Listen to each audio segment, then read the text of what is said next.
Peace. Welcome back to the Voices of Reason show. I'm your host, Skilo Slim, and today we got an Omaha legend, a brother who inspired me in many ways in the building, my brother Toot.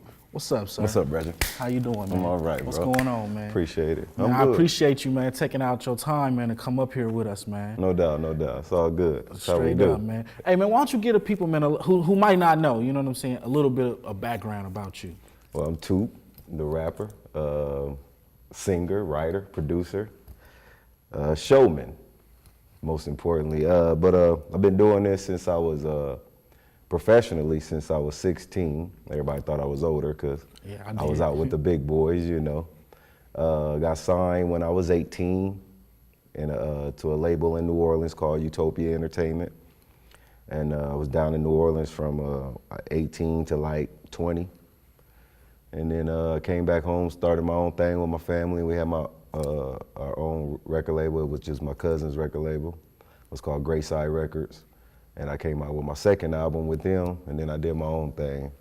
And I'm still on my own now, so just been doing my thing, you know, over the years. So my last project I dropped in 2007, and then the game just changed, you know, to digital world, no CDs, no nothing. See, I came out when it was still cassettes in the rides, you know. Hey, and I missed that. I missed those. You know what I mean? Man. But that's who I am. I did every talent show around here, every talent show. But see, that's when talent shows was the lick. See, now they don't do no talent shows. It's all just, they don't do them the right way to me. So it's more like, I did every talent show, CW shows, and was always the boxing club. You know, he always had an outlet and an audience for the young artists, and we had a place to do our thing. I created my own shows. Did most of the promoters then I was highly sought after to do all the shows because I gave a show, you know, from dancers to the lights. Yeah, I've seen it before. Yeah, you know what I mean? Yeah. So I've given a show, you know, so that I just love doing this, you know, and I've been doing it since I could do it. You know, I started in church like most musicians around here, they started in church. Right. Guarantee you. Yeah, that's a fact. You know, they've learned everything at church. I learned, you know, because my mom is a minister of music at the church I grew up in, and she was like, you got to make me believe it. So she showed me how to perform. Right. You know, when I sang a song, she'd tell me, you got to make me believe it. Them words is real, you know, so that opened me up to a whole, you know, a new world. Like, okay, so basically this isn't an act, this is giving off real, you know, words have power, so I was giving off real energy, you know, and I learned that early. Right. You know, but you know, that's where I come from, and that's why I did the things I done in the game, and that's how I stay, you know, relevant, is because I like to do things that's gonna last. You know, so, you know, and I don't toot my own horn, I don't like to, but, you know, people still talk about my first album. You know, then there's people that talk about my second album. Then there the people that did hear of my third album, because I only sold 2,000 copies of it, because that's all I ordered. Right. And I had to take, you know, I'll get into that in a second. I had to stop at that time, but everything, those that heard it, they had named certain songs, and them was the songs I wrote to last, you know what I'm saying? Right. That, like, I tried to think years ahead when I was writing them, like, so that way they can live. You know what I mean? So, you know, because music live, you know. So this is what I do, you know. This is what I do, you know, so. So let me ask you this, man, because you said you were 16, and you're right, I did think you was older. Yeah. You know what I'm saying? Because I was probably in junior high, I think, when your first album came out. My first album came out when I was 18. Yeah. So, okay, because I remember in those days, man, everybody was rapping. Yep. But not only was you rapping, you actually put out a product. Yeah. So what motivated, how did you do that? Well, I came out with Full Clip. Right. They put me, you know, black guy. Yeah, shout out to them. I was their little protege. They had a couple other young proteges, and but I was like, you know, back then it was a friendly competition. It was like, I'm gonna be that guy, you know what I mean? I'm gonna be coming out next. I'm coming out next. You know, you wanted to give that, I wanted to give that full energy of, y'all put me out next, you know, because they had Playhouse Records, you know, Big Key, rest in peace. And so I was always trying to you know, prove, you know, that I'm worthy for you to put your money behind and, you know, put out. But it just so happened is, you know, I came out on that Black Guy album, Do or Die, Do or Die. Why do we gotta be this way? THG. You know, and that's Kenton and Lil Curse from Drama Life. They wrote that hook. Okay. You know what I'm saying? So I was like, man, let me took that hook and I put it on Black Guy. I was like, let me take that hook and put it on there because we wasn't doing nothing with it. Right. You know, we didn't even have a song to it. It was just, you know, something we used to always say as the crew, you know. So I took that and put it on Black Guy album and wrote my verse. And he was like, man, we got to put that on now. So that was always one of the songs everybody was bumping, you know. So that put our stamp. So that kind of brought me out. Also Drama Life at the same time because they was a little younger than me. Okay. You know, Kenton is a couple years under me, you know, and then the trickles down. So I was like the OG of the crew, and I was still a BG to they crew. You feel where I'm coming from? So that's what put me out. And then so I learned the game from Full Clip and Black Guy and them. So but before them, I was with Rusty Knuckles organization. You know, you heard of RKO? Yeah. You know, so I was with them. You know, I learned what I could there. You know, so many. Everybody, I was down on the totem pole, so I wasn't even. So I went to my brother, you know, basically Black Guy is my brother. I was like, man, I need to do something. And he's like, yeah, come on. So Boogie Man would sit me at the table, and he'd take me through freestyle sessions for hours, dog. I mean, we'll go through freestyle session was a workout. Right. So I learned music a whole different way than these guys do now, you know what I'm saying? So that's why I can last, and that's why other people that come from that era can last, because we was working out, you know. It wasn't just a, you know, something we did. So when I came out, you know, not to cut you off, but I came out, you know, after that, I learned the game from them. So, you know, I went to college for a year, but during that year I was traveling, so I got signed in that time because my brother Tracy Blake was down in New Orleans. Like, man, I let them hear that song you and Black Guy did. They about to sing for you. I was like, yeah, right. And they sent for me. I went in the studio, gave him a hot joint. He's like, yeah, man. He brought me a contract right then and there. He was like, man, I want, you know, you gonna be our first artist. I was kicking off the label. You know, guys is off into other stuff, you know. Yeah. You know, so it was, you know, it was a good cover up, but he had a good cover up, which was, you know, myself. So they put it out. And it blew up in the Midwest, but we ended up going to jail, you know what I'm saying, on some whole nother level stuff. So, you know, I did my little time and came back home. That's why I came back and regrouped, you know. So nobody really knows these stories, you know. I don't say too much. Everybody thought I was signed with No Limit because of the way. I remember the album cover, it had that look. Yeah, I said one thing in church one time. I'm gonna clear that up now. I said one thing in church. I was going to Grace at the time. I said, yeah, I was down there. I met P and Mystical because I happened to meet him, you know, and I told that in his ear on the way passing the, you know, collection, you know, I was doing, you know, and I was like, yeah, I just, you know, got back. I met such and such and such and such. Next thing I know, he down there with Master P. He said it on the mic. I was like, yeah, I'm down there, but I ain't with, you know, I didn't want to, you know, I was like, you know, but so everybody just took that and thought he didn't even say I was signed with him. Oh, yeah, I know he just how said he do down there with him, you know. Yeah. And that's where that came from. And I was like, well, hey, all pub is good pub. I learned that, you know. So it just spread it like wildfire, and it was crazy. Even when I made a call, I was like, yeah, man, I just met Mystical, you know. I rapped for him, and we was rapping back and forth. I got back, I got a song with Mystical. You know what I'm saying? I was like, you know what? Hey, I'm just gonna stop telling people stuff. So, yeah, man. That's how you're right. That's it. That is how they do it too. Like you say one thing, and it turned right down the line. So you know, after I came out, you know, the album did well in the Midwest. Did well down south too. It was in all the schools. You know, all the black colleges down there, Grambling, Southern, Jackson State. It was in all their schools. You know. You know, I was making headways, you know, doing the Chitlin circuit down there because the Chitlin circuit is real down there. Yeah, I tried to create one up here. I did, but it's not the same. Right. See, down there, it's a tradition of that. Yeah, that Chitlin circuit is real. It ain't. Yeah. And it's a real Chitlin circuit, small town to small town, you know. So I tried to create it here, Ashland, Carroll, Denison, and a couple other little small cities, Iowa, and then a couple small cities right here. It's not the same, but they support, but it's not the same because it ain't us. Right. You see what I'm saying? It's more of them. Right. And you probably see one of us, you know what I'm saying? So, but the only good thing about them is they'll buy, it'd be 10 of them, 8 of them might buy a CD. And then if one of them got, at that time, if one of them didn't have the money, they'd be like, oh, I'll buy yours. Yeah. And they'll buy it for them. Right. They wasn't just getting one and going to copy it, you know what I'm saying? Yeah, so everybody just share. I love doing the small little chilling circuit that I did create, because I was on, went and did a little tour with DJ Mecca and they little DJ crew. They go to all the schools, so Okay. you know, and they get booked all in this. So I created a little chilling circuit with them. Right. And I did it for 2 years with them, making good money. So that's how, you know, the albums was. That's how you kept. Kept them going, and pushing. Yeah. So you know, that's where I learned the game. I learned the game from Full Clip, and that's how I came out.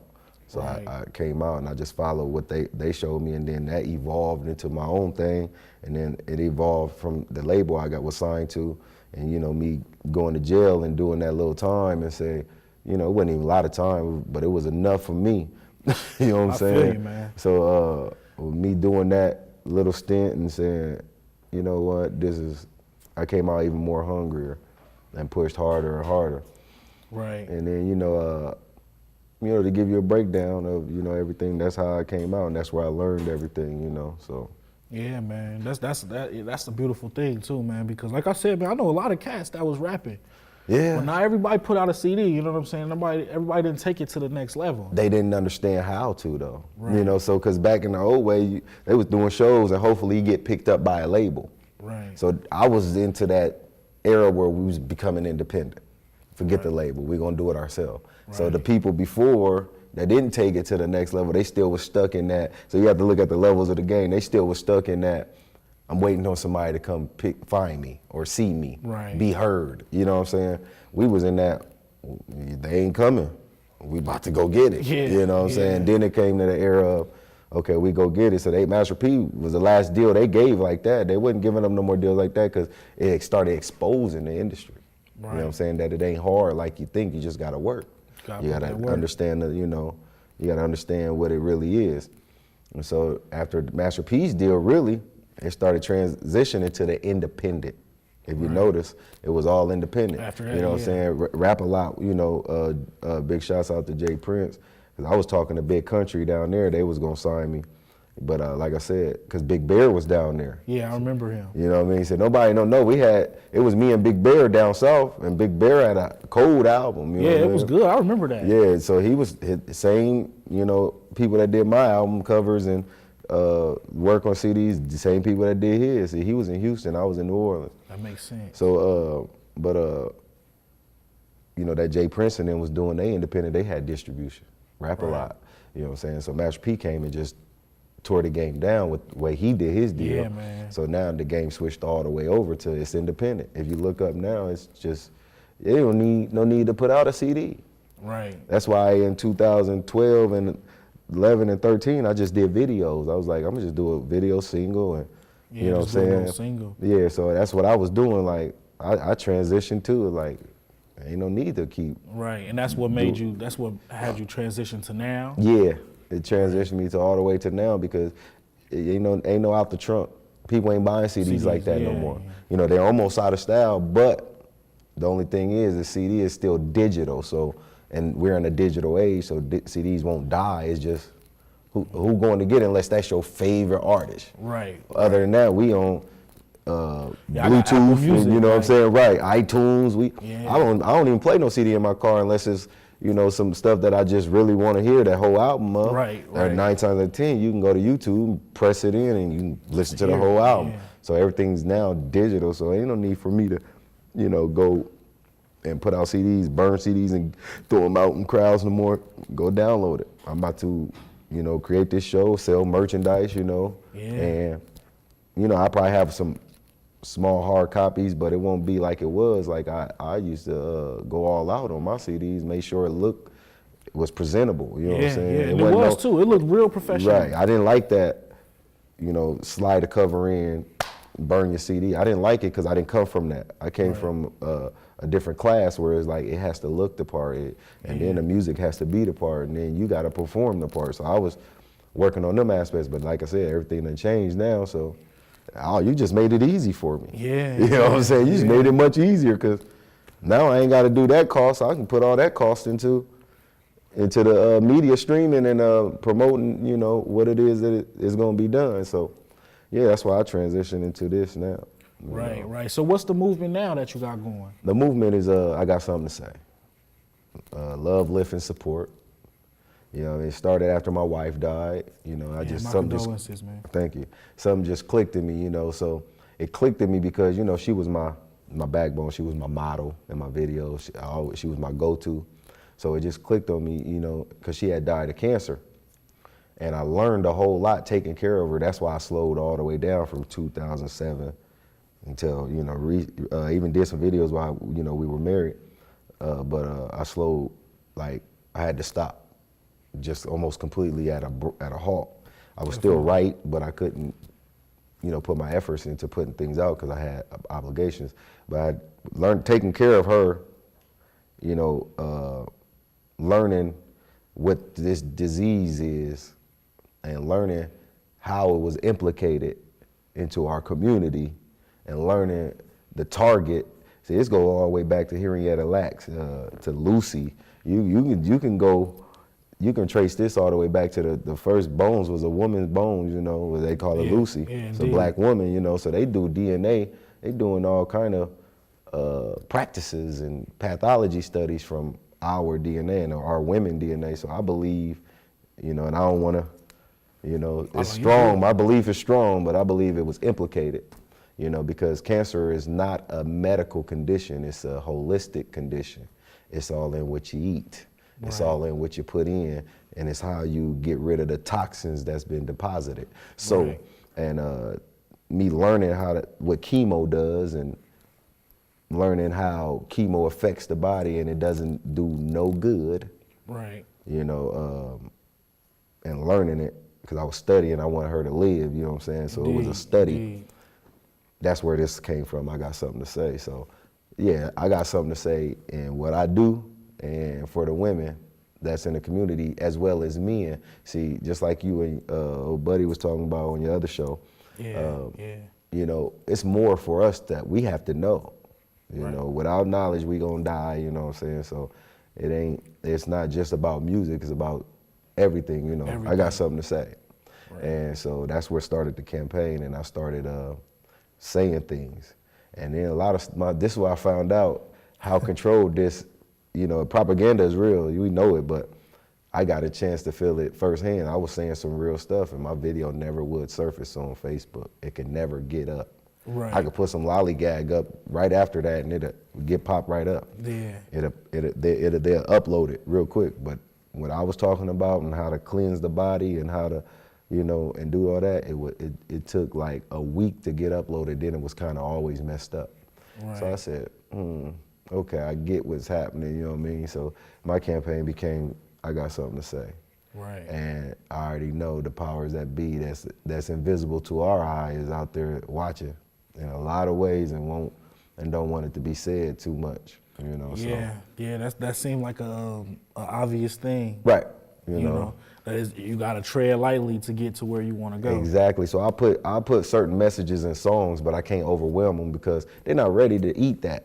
A lot of people, you know, we have a lot to say, but, you know, I wanna be conscious, I wanna rap consciously and stay conscious, but who wants to hear that? Because they can't take it. You see what I'm saying? They can't take all that information at once, you know, when they wanna do this. Right. So you gotta just drop them little spoonfuls of information, and then when they like something clicking them or something, they read something, that's when it'll get turned on, you know what I'm saying? Like everybody got their own time. Right, you know what I mean, that awakening. But, you know, everybody do have their own time to waking up, but you can't, sometimes you gotta slap them. Sometimes, you know, so I got one slap song around, you know, I'll slap the mess out of you real quick, boom, like make you think. They're like, dang, that was real. And then I go right back to the program because I can't keep smacking you because what's going to happen? You're going to swing back, you know what I'm saying? Yeah. So it's like, bang, okay, and then let you see. Right. But see, to me, that's that real hip hop though. Right. You know what I'm saying? We can dance, we gonna party, we gonna talk about this real stuff. You know what I'm saying? You gonna laugh, you gonna cry, you gonna have a good time. It's a roller coaster. See, because we rapping. Right. See, you know, we forget about what the word, like, you know, what the old folks, like, young fella, let me rap with you for a second. Right. It's a conversation. Exactly. So we took it from conversation to, this is what I don't like about the game now, is it's all turn up. Molly, pills, and teaching the kids all kind of stuff. So I watch my son, he 11, I'll be like, I just watch him. And the stuff he listened to. And what's relevant is the Gucci belt. You know what I'm saying? Ain't no information being passed to their brain, you know, but materialistic type things. And I'll just be like, they ain't telling you nothing. And my son be like, yeah, he is. Listen, he said it, you know, because his mom, you know, his mom died. So if somebody said it in a song, his mom died, then he listening like, oh, he's saying something to me. But then, right after that sentence, like, my mom died, so I said, F it.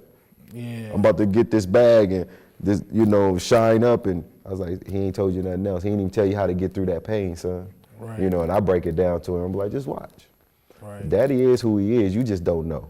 Exactly. You know, because all you seen me be is dad. Yeah, exactly. You know what I'm saying? And dad had to take care of mom, you know, so, you know, I talk to my son on that level like, you ain't getting the information you need. Because we got information through our music. You know, it heightened us. Right. And then even if it was, you know, that gangster song, you'll hear, you still get heightened. You'll get taught how to maneuver in the streets. You'll get taught how to maneuver out of the streets. You know what I mean? And that was the main thing, man. Like, you listen to like A-Ball, MJG, E40, all those guys at that time was talking about getting out of the game. Yeah. It wasn't encouraging you to stay in that. Stay in it. It's an in and out thing. Right. You know, so that's what they talking about now. It ain't no in and out. It's I'm gonna get the bag. Moment. It's just getting the bag and turn up and women this, women that. And, you know, just like our parents didn't really understand our music. I understand it because I do it, but then I say the only thing is just they don't pass the information that's needed. Right. Now there's some that is, but guess what? They smother them. Right. They keep them smothered. You got to go through, like, I'm telling you an artist I really like, Henny Savant. You ever seen him on Facebook? Yeah, yeah. This dude is a genius. Yeah. But he, you know, one thing that won't happen, over here, he won't be looked at as, and that's that guy, when really he that guy right now. But overseas, he'll get that. Yeah. He gonna go get that.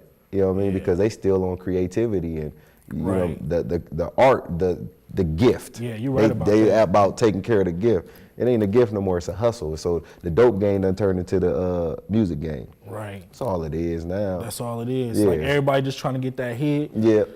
You know, and I'm a firm believer, man, and like we all like love music or whatever, but everybody's not meant to be a rapper, to be an MC, whatever. You gotta have something that you're talking about. Right. Or that you wanna, you know what I mean? Like a message that you're trying to give out. Right. It's cool to get the money, you know what I'm saying? Everybody want money. Yeah, you gotta get the money. You gotta get the money. You know what I'm saying? But like give some balance. That's all I be wanting. They don't got none. No. They don't got no balance, and you know that's why. That's another reason why my campaign is I got something to say, because in our rap community in Omaha, you know we trend followers a lot. Yeah. But we got a banging sound if everybody just look. Omaha got its own sound because our sound has been taken already. Right. Our sound has been, the Midwest sound, okay, has been taken, but the Omaha sound has been stole many times. And nobody really pay attention to it. Right. Nobody pays attention to it. We was rapping and singing from day one. This what I was rapping and singing from day one. Yeah, that's how it's always been. Yeah, this is how it's always been here. And it was hard for you to get. I remember Universal, I had a deal on the table with Universal. They asked me, they said, this is when Nelly was, popping. It was like, what do you want to do, rap or sing? I was like, I want to do both. And, I don't want to do one without the other. I want to do both, and I want to do. Yeah, that's what make it funky. Right. I want to go from doing a street song in my element to I can go do a ballad right after that. But you have to know how to balance that out to be able to do that. They didn't know how to market that at the time. I'm like, you can market me anywhere. I told them just like this, said, you can market me in a church building. Right. You can market me on an R&B thing. You can market me in a hip hop show. Right. You can market you me really can, though. Right, in every area. I say I'm a basketball, bounce me in every arena, and you will have no problem. But they didn't know that because, at that time they were so, you're a rapper. They won't put you in a box. Right. Now the box is open. Everybody can do what they want. Yeah. And because now the game is wide open, so. And that's good and bad. Right, it is a good and a bad thing. But our sound has been taken. Yeah. Many a times. And they'll come here and listen, and you don't even know they're here.